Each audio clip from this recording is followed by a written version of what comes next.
Hello everyone, my name is Edward Murray and this is my video review for Project 4 of MDF2 term 1310. So this week we worked with the table view again, only this time we utilized a custom header for each section of the table view. The one I used is a custom UI view, and we were supposed to have 3 movie theaters and 5 movies for each theater. Um, and each movie theater was in each section with the name, the location, and a little image. And then the movies, which are the cell for the table view, is the movie with the image, the movie title, and a couple of show times for that movie. So first, I'm just going to go ahead and walk you through the application. You can see here I have the first movie theater is Oaks 10. When you scroll up, the next one kind of just pushes the previous one out of the way. And then the same goes for this bottom one. When you click on a movie, it takes you to the detail view. I just have a default image here for the movie detail view. It's got the title, the showings, and then a button to watch the trailer. When you click on the trailer, it pulls up a view for you to watch the movie trailer. Clicking the play button will play the movie. Clicking the stop button will stop the movie. So we'll just let it play for a couple minutes. And then you click stop, it'll stop it. We can go back, and you can select another movie if you like, and it'll update the title and show times for that movie. So with the code, we had to have 2 custom objects, one for the theater information and one for the movies. So I have over here my theater info. It just has a function that passes in name and location for the theater. I also have my movie object, which also has a function to pass in all of the movie details.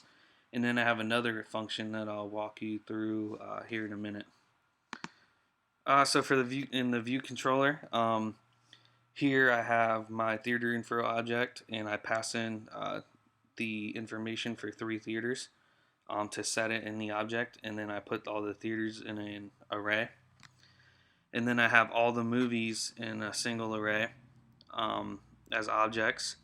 And you can see here it passes the movie name, the show times, the image, the URL for the trailer, and I also assign it a movie theater.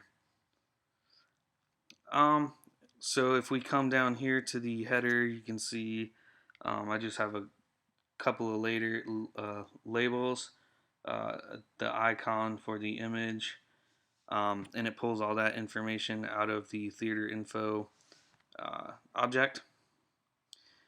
And the number of rows in section, I just kind of followed the video to give each section 5 rows.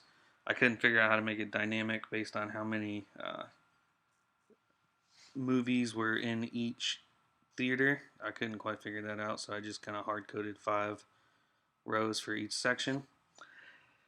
Okay, so the cell for row at index path, this is where that second function in the movie info object comes into play. So I have here my theater info object that goes through the array of theaters and gets the theater at that index path. And then here's where the movie info object function comes into play. Basically what it does is it matches the current theater with the theater that's assigned to that movie. That way it can know which movies to put in that section for that theater.